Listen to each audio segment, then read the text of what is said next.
Hey YouTube, this is my first time putting a deck up, so this is my X-saber deck, and let's go. I got one Palomero. I really like him because he's good for low-level tuning, and I've got a couple tricks with him up my sleeve.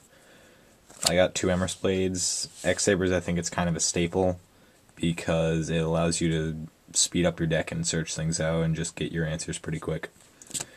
Three Dark Souls. Again, X-Saber's staple, because just about the same reason for Emerald Blade. Whenever it's sent from the field to the graveyard, it searches out your answers and helps you out pretty quick. Three Fault Rolls. I sound like a repeating track here, but again, it's an X-Saber staple because it lets you pretty much just swarm the field and kick your opponent's ass. Two Arabellums. I like the level 3 tuning that it gets, and also the effect isn't too bad either. If it makes a direct attack, you get to randomly discard a card from your opponent's hand. Two Pastules.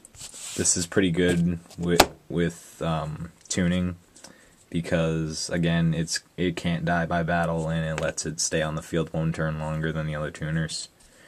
Two Effect Veilers. I think Effect Veilers should be ran in every deck, at least one, because, I mean, it's a really good card, and it's just, you never know when you're going to need to use it. Two Bogart Knights.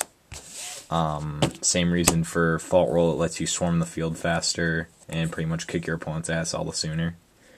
Two Fulham Knights. This is a really good tuner because what it does is it can negate an attack while it's on the field. And then, if it destroys a face-down monster, it can also special summon a level 4 lower X-Saber from your graveyard. And one Sanguine, again, just for searching stuff out. Now onto the spells. I've got 3 Book of Moons. This is a pretty good attack stopper, used for Fulham Knight. It's pretty much just good all around. One Saber Slash. I don't like 2 because I just run into them too much, and I can't really exact the amount of cards I need to destroy. Two MSTs, this is just about staple for any deck because MST is awesome and it helps you out so much. Two Pot of Avarice, or Podgene Simmons, whatever you want to call them. My graveyard fills up pretty quick because of one of my synchros, so I just run those two to help me out. One Dark Hole staple. Giant Trunade staple. Monster Born's a staple. And now I'm onto the traps. Torrential Tribute staple. One Bottomless, two Bottomless. I think these should be ran in just about every deck because, again, they stop your opponent from getting monsters on the field.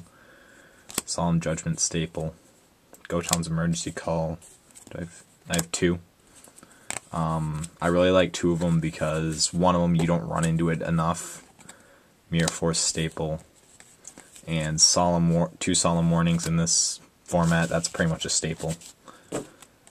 On to my synchros. My synchro deck is kind of experimental right now, so just bear with me. I have 1 Gotoms. He's a beat stick. He doesn't need non-tuners, and he's just good in an X-Saber deck. 2 Stardust. I think this is staple for every deck because you can remove a Stardust, and then if you need a Stardust afterward, you're kind of screwed. Black Rose is staple. X-Saber Umbrelam. He's a good card, and I run him because Bogart Knight can only synchro for X-Saber monsters.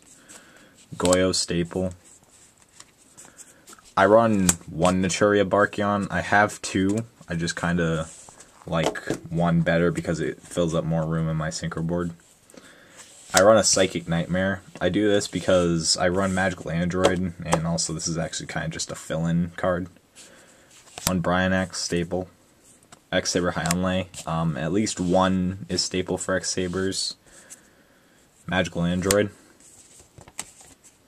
Naturia Beast. I really like this card because I get Dark Soul and Pastule so much, and that's pretty much what you need to make him, and then he kind of just shuts down Gravekeepers, shuts down anything that's spell dependent. X-Saber Wayne. He's another Swarm card, so he's pretty good. And Armory Arm. Alright, well, that's my X-Saber deck. Send me comments, send me messages, tell me what you think.